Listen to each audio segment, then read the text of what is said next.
मैया अब क्या चाहती हो, बोलो क्या वरदान चाहती हो।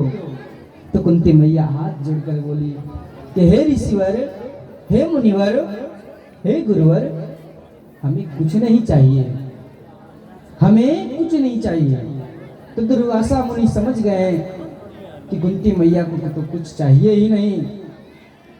तो दुर्वासा मुनि एक माला निकाल कर और कुंती मैया को दी। और दुर्वासा मुनि कहे कि कुंती, अगर कोई चीज की भी आवश्यकता जब पड़े तो एक बार इस माले से कह देना कि हमें ये आवश्यकता है, ये चीज की आवश्यकता है, तो तुम्हारे पास प्रकट हो जाएगा। चाहे कोई वस्तु हो या कोई देवता हो, जिनकी तुम इच्छा करोगी यह माला तुम्हें प्रदान करेगी। बोले ठीक है, आप लो इस माला और जपो। अब कुंती मैया जपने लगी। और कुंती मैया जो थी वो सूर्य उपासना भी करती थी महाराज। नित्य प्रतिदिन सूर्य उपासना करती थी, रोज जल देती थी। सूर्य नारायण भगवान प्रसन्न हो गए एक दिन, और सूर्य नारायण भगवान आए और कहे कि कुंती क्या चाहिए, हम आपकी भक्ति से बहुत प्रसन्न हूं और आप हमें नित्य प्रतिदिन याद करते हैं, बताइए क्या चाहती हो। तो कुंती मैया बोली कि हे नारायण, हे सूर्यदेव, हमें आपसे कुछ नहीं चाहिए। बोल कुछ नहीं, बोल नहीं, बोल कुछ तो मांग लो। बोले हमें कुछ नहीं मांगना है। तो सूर्य नारायण भगवान प्रसन्न होकर एक पुत्र दिए महाराज, जिनका नाम कर्ण पड़ा। बोली कर्ण भगवान की जय हो। महाराज कर्ण जो थे वह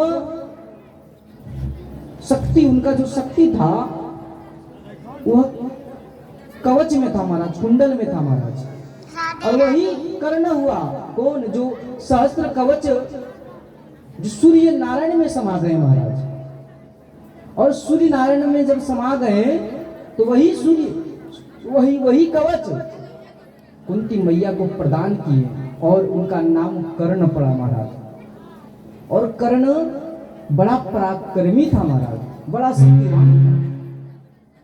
इतना पराक्रमी था कि युद्ध में उसे कोई हरा नहीं सकता महाराज, क्योंकि उन्हें अगले जन्म में वरदान मिली थी 1000 कवच।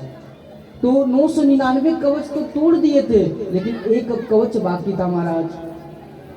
और इतने शक्तिशाली थे कि जो यह कवच को तोड़ते वो खुद मर जाता, इसलिए कर्ण बड़ा शक्तिशाली थे। लेकिन वह दान भी बहुत करते थे महाराज। वह कर्ण जो थे वो दान बहुत करते थे, दानी थे महाराज, पराक्रमी हुए। और उनसे सभी लोग डरते थे। तो एक बार भगवान जब कृष्ण तन में प्रकट लिए थे तो कर्ण के पास भगवान श्री कृष्ण गए और कहे कर्ण, सुनते हैं कि आप बहुत दानी हो, एक चीज में मांगू, आप दोगे। तो कर्ण बोला हाँ प्रभु, क्या चाहिए बताइए ना। अरे दानी तो मैं हूं। बोल दोगे? बोला हाँ देंगे, मांगो तो। बोला ये जो कवच है और कुंडल जो है वो हमें दे दीजिए, क्योंकि भगवान श्री कृष्ण समझ गए थे कि अगर कुंडल और कवच ना मांगे तो युद्ध में ये सभी को मार देगा, क्योंकि इसमें शक्ति है।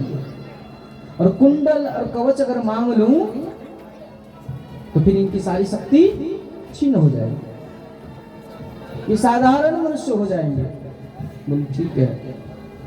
तो महाराज फिर यह कवच दान में मांग ली, भगवान श्री कृष्ण दान में मांग लिए। और कर्ण दानी थे महाराज, सूर्यवीर थे। तुरंत कर्ण बोले ठीक है प्रभु, आप ले लो। और कर्ण कुंडल कवच उतार कर दे दिए महाराज। और फिर युद्ध में कर्ण की मृत्यु हो गई, युद्ध में मारा गया। तो महाराज कभी भी भगवान से मित्रता कर रहे हैं या कोई संबंध जोड़े हैं महाराज, तो ठाकुर जी से कभी मत मांगिए, कुछ भी मत मांगिए, क्योंकि ऐसी भक्ति क्या काम की जिसमें लोभ हो कि भगवान हमें 10 करोड़ दे दे, हमारी फैक्ट्री ठीक ठाक चले, यही सब ना हम लोग कामना करते हैं भगवान से, हैं? हमारे परिवार में कुशल मंगल रहे, हैं?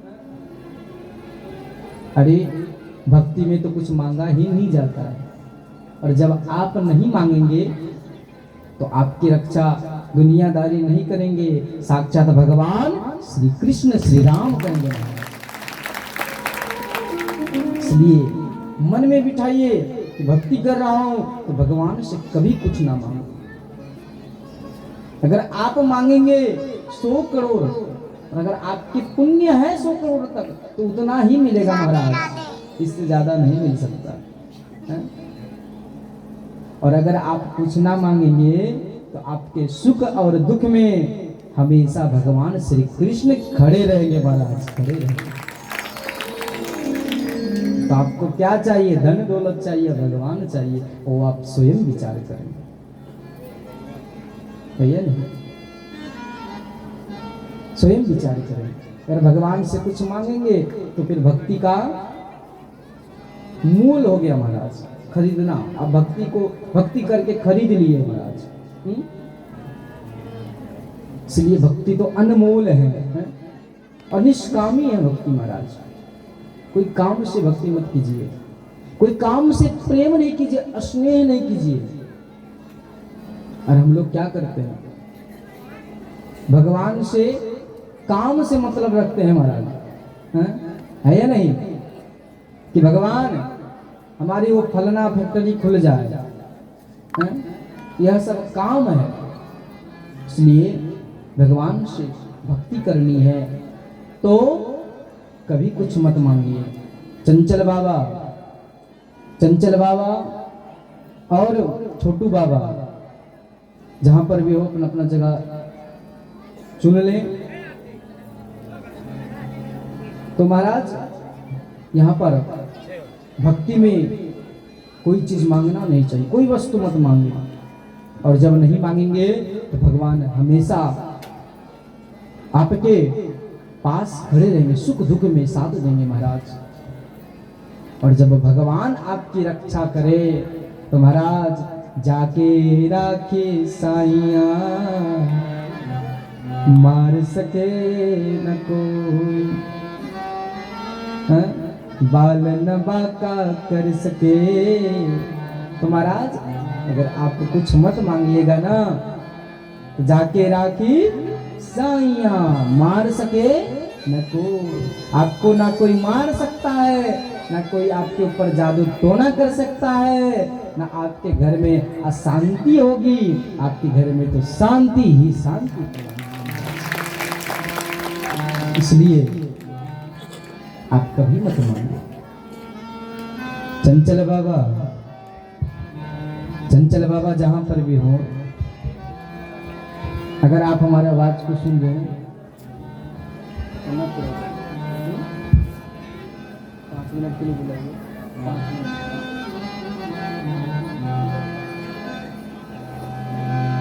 चंचल बाबा आए तो महाराज इसलिए भक्ति निष्काम से करनी चाहिए। और सभी सखियां इधर जनकपुर में महाराज राम जी से मजाक कर रहे हैं, सभी सखियां भगवान श्री राम जी से मजाक कर रहे हैं, चारों भैया से मजाक कर रहे हैं महाराज। और एक सखी आई और कही कि राम जी को देखिए कैसे आंगन में चल रहे हैं, इनको तो चलने के लिए भी नहीं आ रहा। और जब चल रहे हैं तो लग रहा है जैसे कोहलू में बेल चलता है ना, वैसे चल रहे हैं ये मुड़वा पर। चंचल बाबा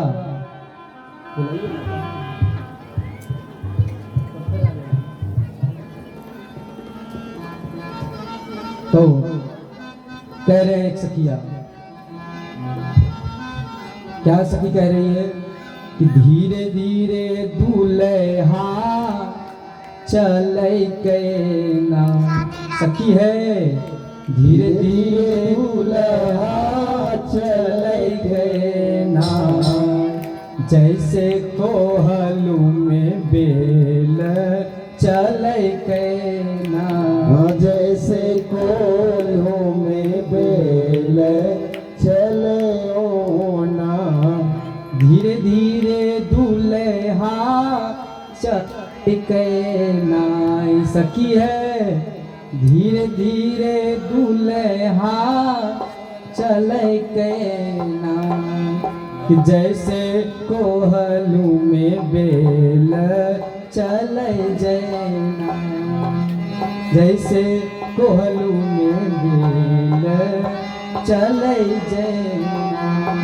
सखी कह रही है कि देखिए धीरे धीरे कैसे दुल्हा चल रहा है। जितेंद्र बाबा पीठ पर आइए। तो यहाँ पर कह रहे हैं देखिए कैसे चल रहे हैं, जैसे कोहलू में बेल। कोहलू में बेल मतलब जैसे सरसों का तेल जब निकाला जाता था तो दो बेल को बांध कर और बेल को गोल गोल घुमाया जाता था महाराज कोहलू में, है या नहीं। और फिर जब कोहलू में घुमाते थे बांध कर तब सरसों से तेल निकाला जाता था। तो यही भाव कह रहे हैं कि धीरे धीरे दूल्हा चले के ना। सखी है धीरे धीरे दूल्हा चले के ना, जैसे कोहलू में बेल चले ना, जैसे कोहलू में बेल चले ना। आंगन में ठाड़ दुल्हा सोए के ना। सखी है आंगन में दूल्हा सोए के ना, जैसे घरवा में फूटा गरल जैना, जैसे घरवा में फूटा गरल जैना। कह रहे हैं क्या कि आंगन में ठाड़ दुल्हा शोभे कहना।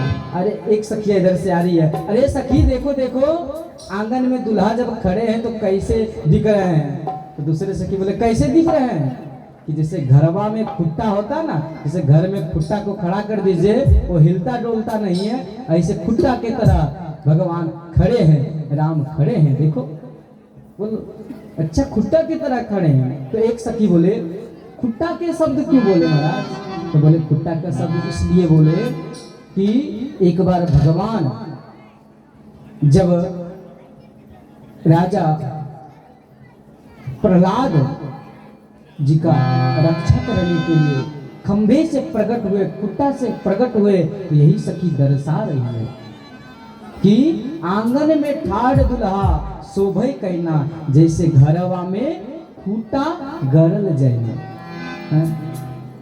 तो सखी पूछी अच्छा एक बात बताइए, सखी पूछ रही है दूसरे सखी से, एक बात बताओ सखी, क्या जब खंभे से भगवान उत्पन्न हुआ? बोला हाँ। बोल कैसे हुआ? तो कहें कि महर्षि कश्यप के दो पत्नी महाराज, महर्षि कश्यप के दो पत्नी, एक दीति और दूसरा अदिति। तो दीति से दो बालक का जन्म हुआ महाराज, जिनका नाम पड़ा हिरण्याक्ष और दूसरा का नाम पड़ा हिरण्यकश्यप।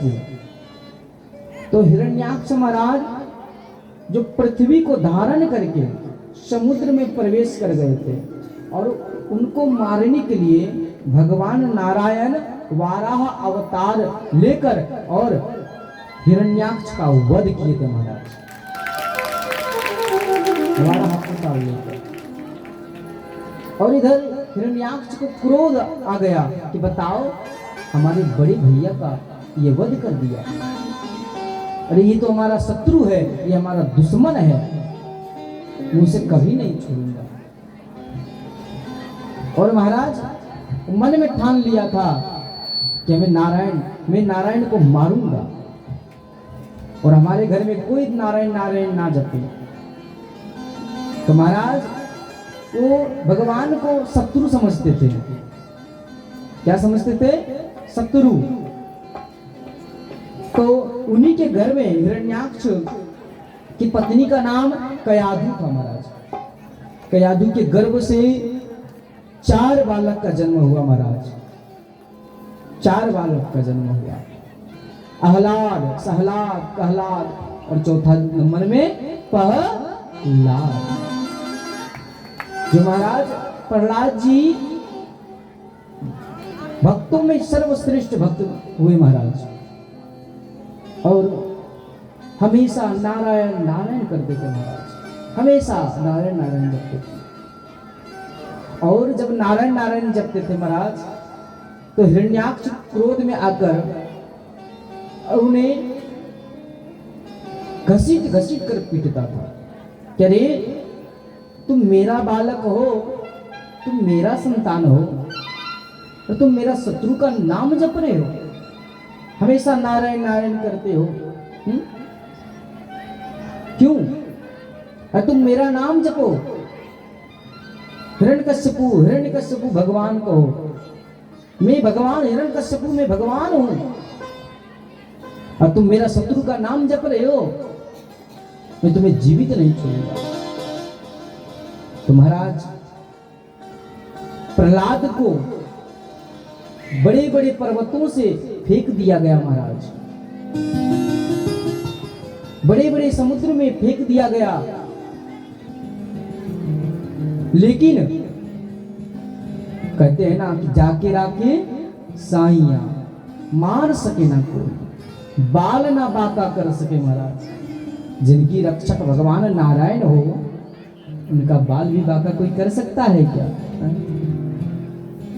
चाहे वो पर्वत से गिरा दे, चाहे पेट में चूड़ा भोग दे महाराज, लेकिन जब भगवान सहयोग है, भगवान के साथ हैं, तो उनकी मृत्यु कभी नहीं हो सकती। तो कितने भी हिरण्याक्ष मारने के लिए चाहा, हिरण्यकश्यप मारने के लिए चाहा, लेकिन महाराज मार नहीं पाया। पर्वत से सर्प के काल कोठरी में बंद कर दिए थे हिरण्यकश्यप, और नाना प्रकार की काल कोठरी में सर्प रहते थे महाराज। लेकिन प्रहलाद जी को देखकर सर्प अपना मणि निकाल दिए कि बताओ, ये तो हमारे नारायण का भक्त है, और हमारे नारायण भक्त ये अंधेरा काल कोठरी में है, इनके चमक के लिए, इनके रोशनी के लिए नाग जो थे अपना मणि निकाल दिए और पूरा अंधेरा को दूर करके प्रकाश ही प्रकाश कर दिया। तो इसलिए कहते हैं प्यारे, भगवान से कुछ मत मांगा करो, मत मांगा करो। और भक्ति का यह प्रथम भक्ति है महाराज, सर्वश्रेष्ठ भक्ति है, और यह भक्ति का चरित्र है महाराज। भक्ति निष्काम से किया जाता है। नाग सोचा, सर्प सोचा कि बताओ सर्प कौन है? भगवान का, भगवान का सर्प कौन है? अरे भैया नहीं है, छोटा भाई। सर्प ही ना लक्ष्मण जी अवतार लेते हैं, शेषा अवतार लक्ष्मण भैया, और बलराम जी हैं। तो शेषनाग सोच रहे हैं कि बताओ, हमारा भैया का ये नाम जप रहा है, इन्हें काल कोठरी में बंद कर दिया, और हमारा भैया का कोई भक्त हो तो उन्हें मैं अंधकार में रखूं, ये शोभा देगा क्या? हाँ? तो इसलिए मणि निकाल दिया महाराज। तो जब काल कोठरी हिरण्यकश्यप को खोला तो देखा प्रहलाद जीवित है। तो प्रहलाद को जीवित देखकर हिरण्यकश्यप और भयभीत हो गया। अरे ये कैसा बालक है जो मरता नहीं, मारने पर मरता नहीं, इसे सर्प निगलता नहीं है, जल में बहा देता हूं तो फिर वापस आ जाता है। वो टेंशन में था, चिंतन में था महाराज, और इसे कितना समझाऊं, लेकिन भगवान का नाम जपना छोड़ता ही नहीं, हमेशा नाम ही जप रहा है। तो हिरण्यकशिपु का एक बहन थी जिनका नाम होलिका था। होलिका आई और कही, भैया अरे क्यों आप परेशान हो? ये दो बच्ची जो है ना, ये हल्ला कर रही है तब से, देखिए इसको उठाकर पीछे कर दीजिए। ये दो बच्ची को बातें कर रही है उस समय से, जाओ आप लोग पीछे बैठो, है या नहीं? और कथा सुननी हो तो प्रेम से सुनो, जैसे इधर शांति का परिचय सब दे रहे हैं नहीं तो, अरे आप लोग पढ़े लिखे हैं और कथा के प्रेमी हैं आप लोग। बोले वृंदावन बिहारी लाल की, राधे राधे। बताइए, राधे बोलने में कोई नहीं बोल रहा है, अभी हल्ला करने दीजिए, हैं? तो खूब मतलब साग और सतुआ बेचेंगे लोग, है नहीं? प्रेम से राधे राधे। हाँ, जिससे कल्याण उनका नाम जोर से लेना है। तो महाराज होलिका आई और कही, भैया अरे काहे आप परेशान हो, बताओ। तो हिरण्यकश्यप बोले, कह रे मैं क्या बताऊं, एक ये बालक जो है प्रहलाद, से कितना भी मारूं लेकिन ये मरता ही नहीं। परेशान हो चुका हूं इससे। हम बोले ये तो आम की बात है, अरे हमें बुलाते, हमें ब्रह्मा जी से वरदान मिला है और ब्रह्मा जी से मैं वरदान मांगी हूं, एक चादर मिला है हमें, और ये चादर ओढ़कर हमें कभी अग्नि जला नहीं सकती है। अगर मैं कहीं अग्नि में भी बैठ जाऊं चादर ओढ़कर तो अग्नि भी हमें जला नहीं सकती है। बोला अच्छा? बोला हाँ। बोले ठीक है, तो तुम क्या करोगी?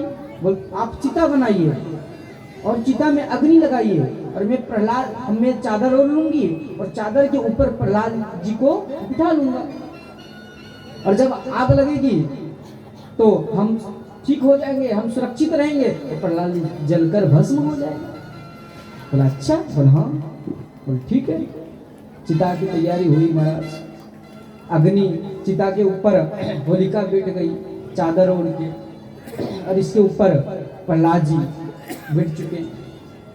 अब अग्नि प्रकट हुई, जलते जलते महाराज प्रहलाद जी का कुछ भी नहीं हुआ, एक अंग भी खरोच भी नहीं आया महाराज, और होलिका जलकर वहीं भस्म हो गई। जब होलिका भस्म हो गई तो ब्रह्मा जी से कहती है, जब कि प्रभु हम आपका तपस्या की थी, आप तो हमें चादर दिए थे, फिर हम क्यों जल गए? तो ब्रह्मा जी कहते हैं कि तुम्हें भक्त की रक्षा करने के लिए दिया था, कोई भक्त को मारने के लिए नहीं वरदान दिया था। तुम तो मार रही हो। तो जब यह दृश्य देखे हिरण्यकश्यपु तो और भयभीत हो गए। इसलिए ना हम लोग होली के एक दिन पहले हम लोग होलिका दहन मनाते हैं या नहीं? रात्रि में होलिका दहन मनाते हैं और प्रातः काल में हम लोग यह भस्म से होली खेलते हैं, और दूसरे दिन फिर रंग का होली करते हैं। तो हम लोग जो होलिका जलाते हैं, यही होलिका जलाते हैं, है या नहीं? तो इसलिए भगवान का भक्त बनिए, जो सृष्टि में नाम होगा। अगर शत्रु बनेंगे तो आपका नाम बदनाम होगा, और हर बार, हर साल में एक बार भी आपकी अवश्य चिता जलेगी महाराज। इसलिए प्रेम स्नेह कीजिए। क्या हुआ चंचल बाबा?